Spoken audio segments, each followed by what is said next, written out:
All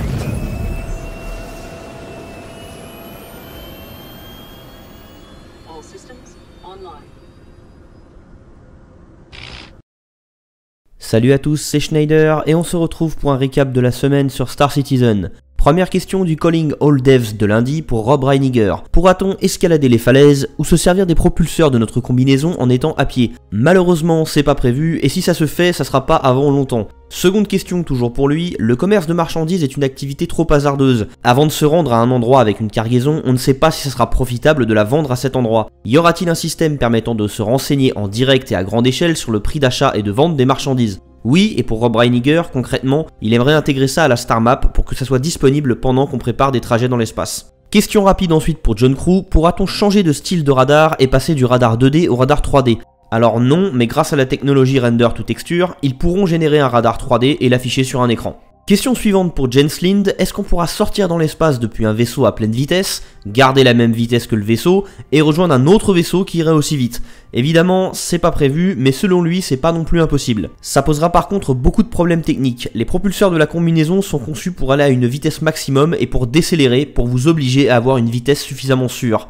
Donc pour accomplir un vol dans l'espace à la même vitesse, il imagine qu'ils pourront peut-être avoir un rayon tracteur autour du vaisseau pour happer les joueurs et les garder dans un certain périmètre. Rien de définitif là-dedans bien sûr. Question suivante pour Kirk Tom, dans le domaine de la guerre électronique, qu'y a-t-il de prévu à part les EMP? Alors sans être exhaustif, il prévoit de permettre le piratage des portes, des instruments de vol, le brouillage des radars et des communications, et on pourra se protéger contre tout ça en investissant dans les bons équipements.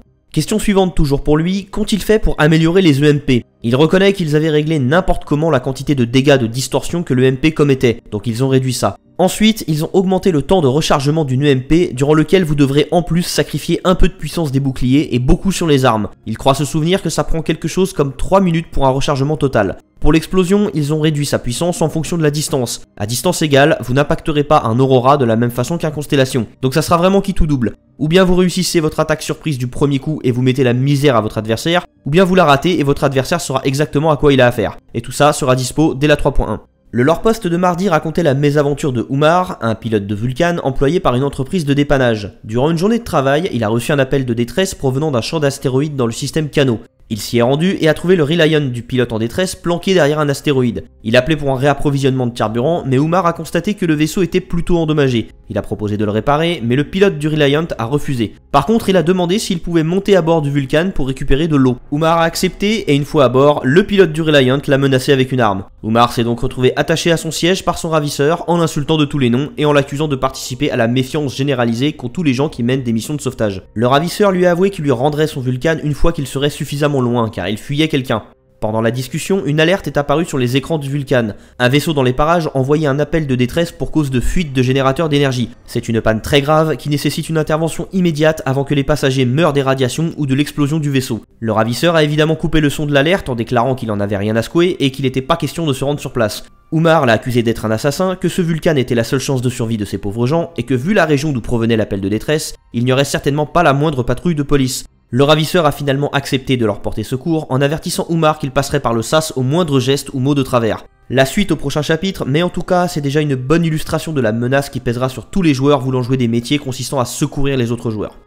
Mercredi, la 3.1 est entrée dans la phase de PTU. Au programme, beaucoup des choses qui étaient prévues ont fait leur chemin jusqu'à cette mise à jour. La customisation du personnage, le système de balises pour les missions à destination des autres joueurs, une amélioration de l'ergonomie et de la lisibilité du Mobiglass, une amélioration des environnements planétaires, du gameplay de transporteur de marchandises, des armes, beaucoup de corrections de bugs, et bien sûr, le Cyclone, le Razor, le Nox QE, le Reclaimer et le Terrapin. Au niveau des performances, le bind culling n'est pas dispo dans cette 3.1. Alors, petit rappel, avec le bind culling, dans le cas d'une entité trop loin du joueur, son PC ne recevra aucune donnée à son sujet, donc son processeur et sa RAM ne seront même pas conscients de son existence et ne travailleront pas dessus. Donc dans cette 3.1, à la place, on a les variables sérialisées filtrées via la distance. Ça veut dire que dans le cas d'une entité trop loin du joueur, la RAM sera consciente de son existence, mais comme le jeu ne recevra pas de données à son sujet via le réseau, le processeur n'effectuera pas de travail dessus. Donc ça réduira le goulot d'étranglement au niveau du processeur, et ça améliorera le framerate, mais j'en ai déjà parlé en long, en large et en travers durant le récap de la semaine du 5 mars. Concernant l'amélioration des performances, j'ai pas pu tester le PTU de cette 3.1, donc je pourrais vous répéter que ce que j'ai lu sur les forums. D'autant plus que le PTU est actuellement en phase de stress test, c'est-à-dire que les serveurs sont utilisés de façon plus intensive que d'habitude pour effectuer des tests dans des conditions d'utilisation plus chargées, donc les retours sont peut-être d'entrée de jeu complètement biaisés. Et que d'ici la sortie sur le live, les choses auront peut-être évolué en mieux ou en pire. Donc ceci étant dit, comprenez bien que ce que je vais dire est à prendre avec des pincettes. Alors, il semblerait que, quand le jeu est pas en train de freezer ou carrément en train de cracher, le framerate soit légèrement mieux, surtout dans les zones peu peuplées. Encore une fois, rien de sûr là-dedans. Jeudi, l'émission Around the Verse est revenue dans un premier temps sur les derniers progrès réalisés par les studios. L'outil de personnalisation des personnages est en cours de finalisation, par les développeurs qui cherchent à le rendre le plus ergonomique et intuitif possible, et par l'équipe QA qui traque les derniers bugs dessus. Également en phase de finalisation, les casques qui présentent encore quelques bugs, notamment au niveau des lumières qui persistent quand le casque est retiré. Ils travaillent aussi sur des vieux modèles d'armure de Marines et de hors-la-loi, ainsi que sur le look des sénateurs. Pour finir sur les personnages, ils travaillent sur certaines choses qui ne sont pas encore sur la roadmap. Concernant les environnements, ils sont toujours en train d'améliorer la technologie de planète procédurale, avec entre autres une meilleure colorimétrie, une meilleure répartition des obstacles à la surface, de meilleures 8 maps et global maps, et les effets météo. Sur Delamar, ils travaillent sur une transition plus fluide des niveaux de détail faibles, moyens et élevés pour le terrain. Concernant les hangars, ils travaillent toujours à les rendre modulaires et on devrait voir arriver ça sur la roadmap bientôt. Et enfin, ils ont commencé la phase White Box de Ariel, l'une des lunes de Hearthstone, et oui, ça ressemble à la lune de fromage dans Wallace et Gromit. Pour finir sur les environnements, ils travaillent sur une techno nommée Speed Tree qui servira certainement à générer de la végétation. Il est dit que cette techno sera présentée plus en détail dans quelques mois. Parenthèse spéculation, mais à mon avis, cette information est à relier avec une autre info qu'on a eue il y a quelques semaines où Shane Tracy nous disait qu'il travaillait sur plein de biomes différents qu'on verra bientôt, avec entre autres le biome neige.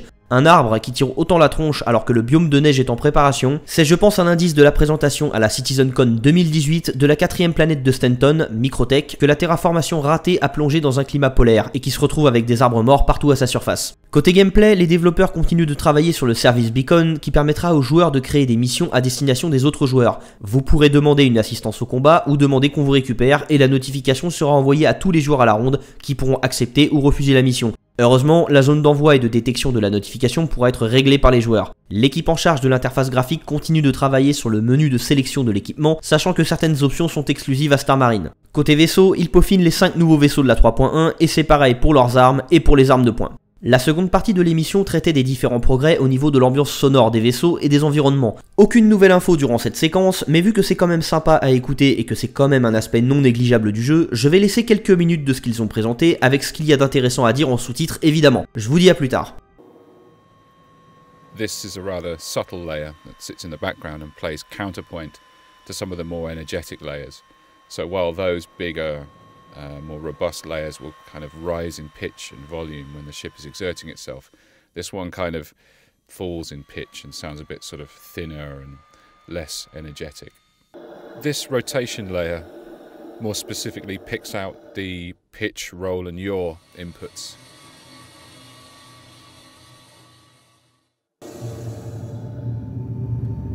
This one's a bit more general, it's tied to the numbers coming from the amount of thrust that's happening, so this is kind of describing what the thrusters are doing mainly.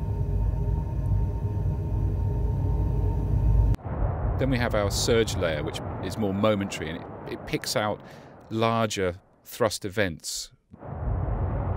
So lots of acceleration or lots of deceleration tend to push this layer up. Here's the strafe layer now, for when we're doing translational maneuvers, and that works obviously in concert with the rotation layer.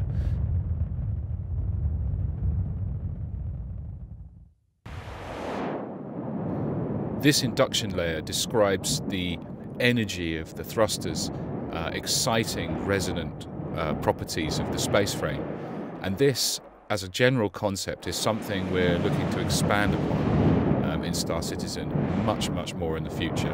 And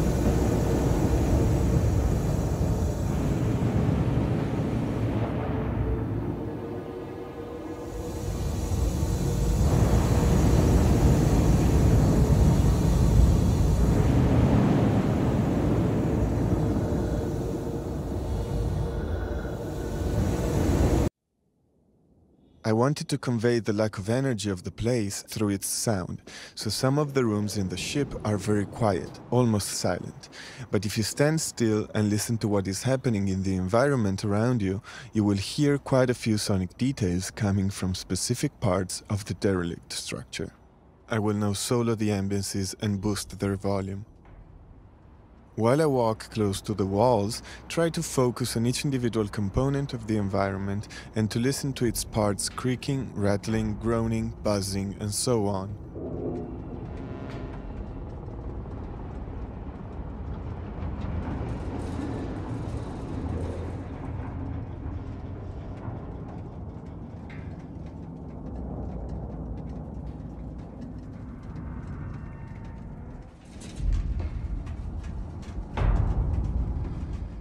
The further you go into the ship, the darker and eerier the ambience becomes. This is to indicate that you're venturing deeper into the wreck.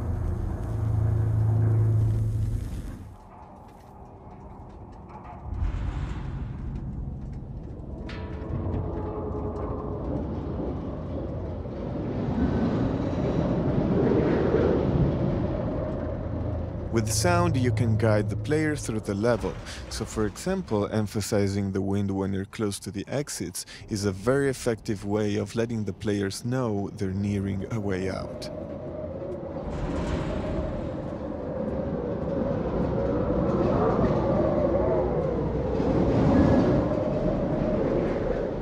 The current speed of the wind on the planet affects some of the sounds we hear inside of the derelict. For example, if the wind outside is heavy, we're able to hear gusts coming from some of the vents around the ship, which also started rattling harder, as if the air found a way to pass through the broken ducts.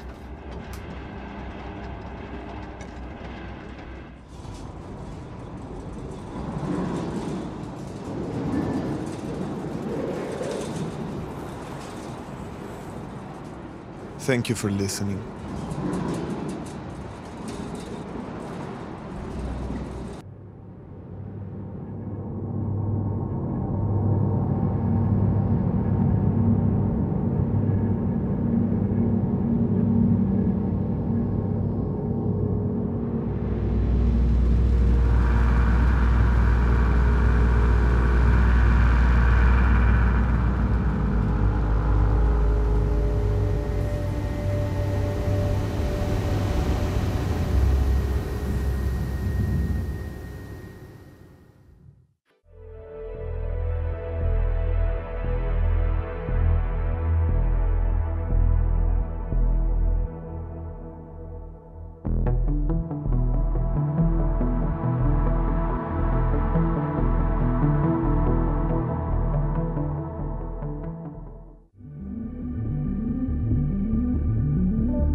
Le Reverse the Verse de vendredi recevait Chris Roberts pour un épisode un peu différent. Plutôt que répondre aux questions des backers, Chris a présenté un sondage vis-à-vis d'une des directions à prendre pour le développement de la mise à jour 3.2. Ils doivent améliorer beaucoup de choses et ils aimeraient savoir ce que la communauté considère comme prioritaire. Ce sondage est disponible sur leur site dont le lien est dans la description. Vous pourrez choisir 3 éléments que vous jugez prioritaires parmi 9 propositions. Première proposition, la synchronisation des sauts quantiques. Grâce à cette fonctionnalité, vous pourrez effectuer des sauts quantiques en même temps que vos amis dans la même direction. En cas d'interdiction quantique, vous serez tous expulsés du saut en même temps et vous pourrez faire face ensemble à vos ravisseurs. Cette fonctionnalité sera utilisée avec des groupes d'amis ou au sein d'un groupe de gens embauchés dans la même mission par un autre joueur. Seconde proposition, l'amélioration de l'interdiction quantique. Ça permettrait de mettre en place ce dont ils ont parlé la semaine dernière pendant le Calling All Devs, avoir des équipements de vaisseaux ou des balises générant un champ de force qui sortirait les joueurs de leur saut quantique pour tendre des pièges.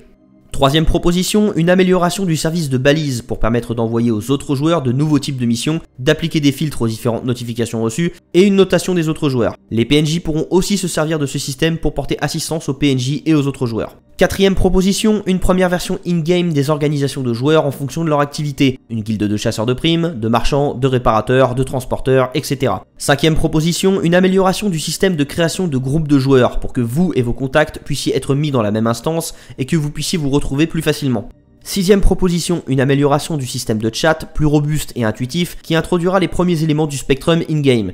Septième proposition, amélioration de l'économie et des comptoirs d'achat pour augmenter la quantité de produits disponibles, leur variété et ajouter les composants et les armes de vaisseau dans les boutiques.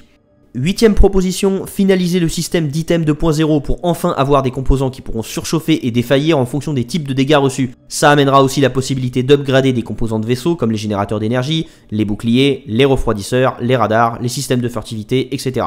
Enfin, neuvième et dernière proposition, une première version d'une intelligence artificielle pour les PNJ lors des combats en FPS. Ça amènerait de nouveaux types de missions avec des embuscades potentielles sur les planètes ou dans les épaves. À l'heure où j'écris ces lignes, on est à peu près à 15 000 votes et il semblerait que les trois propositions qui remportent le plus de votes sont dans l'ordre. L'amélioration du système de regroupement de joueurs, la finalisation du système d'item 2.0, tandis que l'amélioration de l'économie et l'IA pour les PNJ durant les combats en FPS sont au coude à coude. Ensuite, avec le gameplay de minage, CIG aimerait savoir sur quel nouveau métier ils doivent travailler en priorité, le recyclage, la réparation ou le réapprovisionnement de carburant. Clairement, c'est le recyclage qui va gagner, certainement grâce à la hype autour du Reclaimer qui vient de sortir. Mais c'est quand même un peu dommage pour les possesseurs de Starfarer qui attendent depuis très longtemps de pouvoir servir à quelque chose avec leur vaisseau. Samedi, CIG a mis à jour sa roadmap et hormis le Terrapin, tout est fini pour la 3.1. On constate aussi que le fusil à pompe R97 est passé sur la 3.2 bien qu'il soit terminé. Concernant la 3.2, c'est la mise à jour avec le plus de tâches de l'année pour le moment. Sans vouloir être pessimiste, je pense que s'ils ont fait le sondage des priorités de la 3.2 auprès de la communauté, c'est parce qu'ils savent que c'est une mise à jour très chargée et qu'ils pourront peut-être pas tout faire. Pour l'instant, rien n'est commencé au niveau des mécaniques de jeu à part le minage à la surface des planètes. Au niveau des vaisseaux, seuls le 600i, le Hurricane, le Eclipse et le Mustang Alpha ont été commencés. Et au niveau des performances, le Bind-Culling est resté dans le même état. C'est la fin de cette vidéo et j'espère qu'elle vous a plu. Un gros merci à l'équipe de la Citizen TV pour m'avoir fait un peu de pub dans le dernier numéro de leur magazine, ça fait vraiment plaisir. Sur ce, je vous dis à samedi prochain et d'ici là, portez-vous bien citoyens.